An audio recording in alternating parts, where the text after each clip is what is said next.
Good morning again, Rabbi. Good morning, Joe. And good morning, Rachel. Good morning.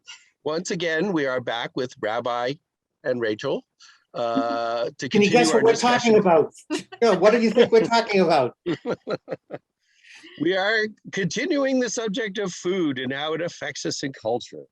And of course, the most important aspect of any food is taste. Not that it nourishes you, not that it's good for you, but that it tastes good, because that's what we go. I don't want to have something good right now. I don't want to say have something healthy. I want to have something that tastes good. That's when we have cravings. And the cravings are what lead us along. So where do we begin with that? Well, I just want to point out that in my 7,500-year career in hospice and as a chaplain, not a single person who was dying, and I heard their confession, not a single person said to me, I should have eaten more kale.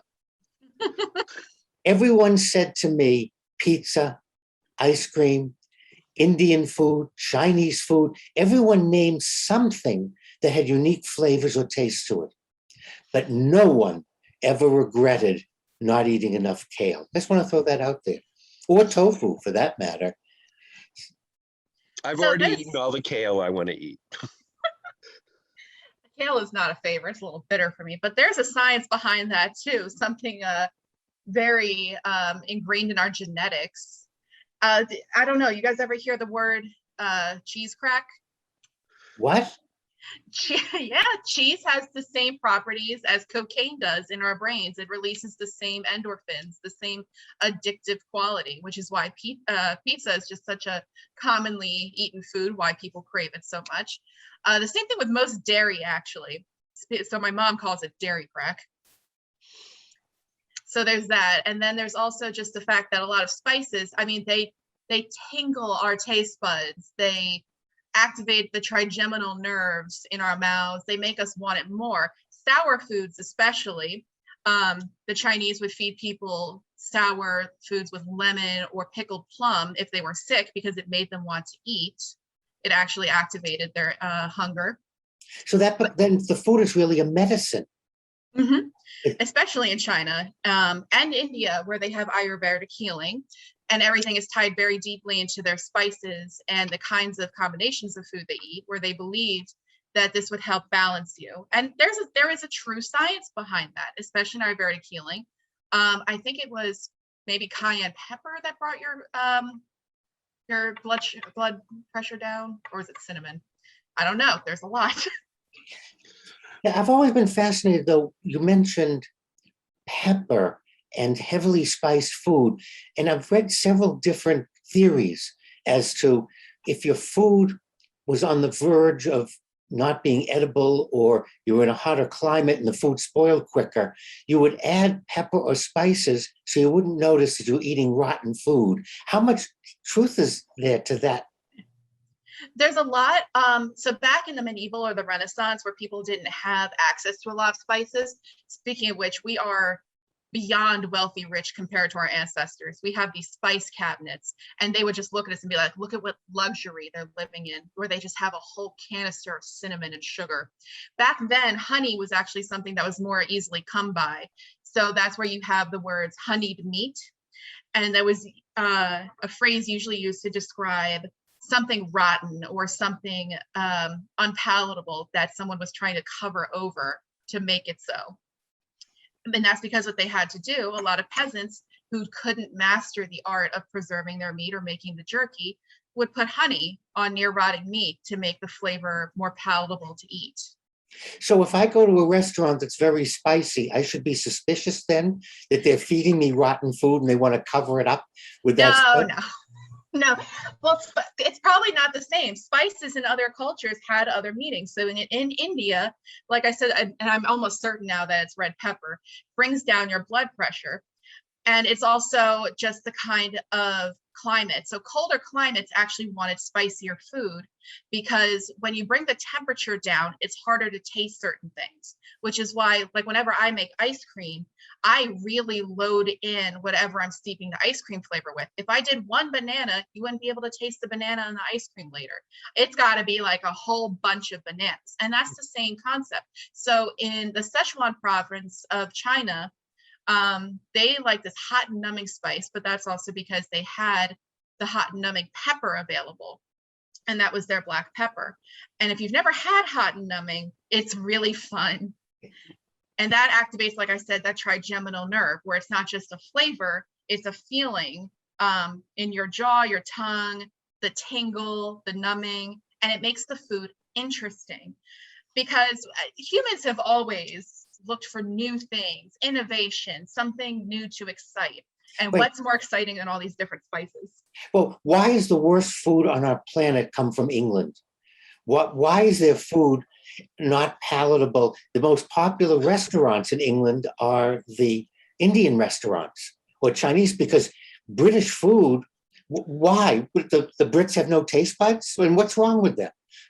Traditionally, before they started colonizing, they just didn't have a lot available. It's a very rocky, rough land, very rainy. It wasn't a good climate for growing lots of different spices. It just wasn't indigenous. They had root vegetables and they had livestock. And I think the closest sugar they had was honey.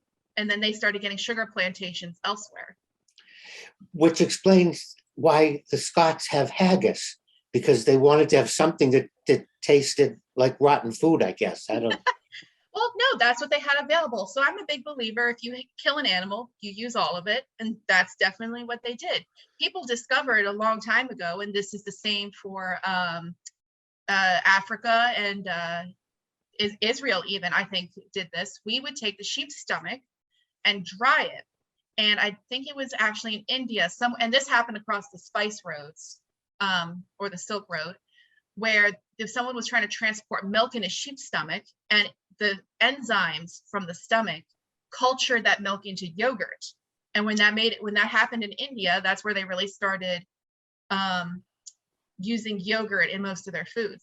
That's just a lot of food inventions came upon by accident. Yeah, but again, I'm really fascinated. Who was the first person that looked at a lobster and said, this would be a good thing to eat? So, Joe, why don't you try this pub? About milk. Because what accident would lead someone? I didn't know that about yogurt, but that makes sense. Kind of an accidental discovery. The other thing that's fascinating are mushrooms. How many people died or not eating? And how did that come about? Or passed away with a smile on their face. Depending on whether they were magic mushrooms or regular mushrooms. Honestly, it's human curiosity. There's no real, like, there was a scientist who ate a lot of inedible things. I can't think of his name off the top of my head, but he would eat string, marbles, dryer lint, just to discover and document what it would do to the human body, how long it would take to digest. You know the Tide Pod Challenge. Humans are generally just a curious, risky bunch. Well, and now we have TV shows to see how spicy you can stand eating food, and you can now get chocolate with Tabasco and cayenne pepper in it. And there's at least one restaurant in the Rockville area that has the Ghost Pepper Challenge, where you get your dinner for free if you eat the whole pepper and down a shot of vodka in under 5 minutes or something like that. People like the challenge. They like to be a little stupid, for lack of a better term.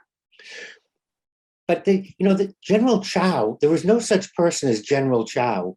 So General Chow's chicken, and I think that's a neat thing to talk about, is the American taste buds and how we have taken some really good spices and foods and Americanized it. You want to address for a minute the American taste bud? So the American taste bud, a lot of the reason why we have something like General Tso's chicken is because there was a lot of xenophobia back when we were getting immigrants, unfortunately. So they would make these foods that were exotic, but they made it palatable to the American palate and the American sensibility. So they would come up with a logo, something that they could brand and advertise to people. And it was easy to put a face to something like General Tso. And then I think I mentioned when we were discussing taste buds previously in Montana, Europeans have a lot of salivatory glands. We make more saliva than most some Eastern cultures. So we like very dry food because we have enough saliva that it's not like eating chalk. But then you have like Japanese people have a little less. And so they like very moist foods. So then you have a very soft castella bread, mochi, things that are much softer and easy for them to eat without drinking a butt ton of water. So we're all human beings, and depending on climate, maybe that would be a way to look at it. The climate helps determine the foods we're eating. It's not that we're different, it's that the climate either doesn't allow it or our bodies developed a little bit differently so that we have our taste buds. But I think if you think about American Chinese food, it's how Chinese is it? Not Chinese at all. There's so many different cooking types, so many different regions in China that build up or comprise their pillars of cooking. Off the top of my head, you have Hunan, Szechuan, Hunan. Did I say Hunan twice? Hunan, Szechuan. We won't hold it against you, Rachel. But how authentic is, when I go to a food for Indian, how authentic is that compared to Indian food in India? It's closer. And it really depends on the kind of Indian restaurant you go to. Like we have two kinds here, right in Bel Air. The Indian Garden, I would say, is pretty close, and they're very sensitive to the common Bel Air palate, and they ask you how spicy you want your food. Right. But they use a lot of the traditional spices, and it's lots. I couldn't name half of them if I tried. If you go into an Indian market and you ask them, do you have curry powder? They just sort of look at you funny.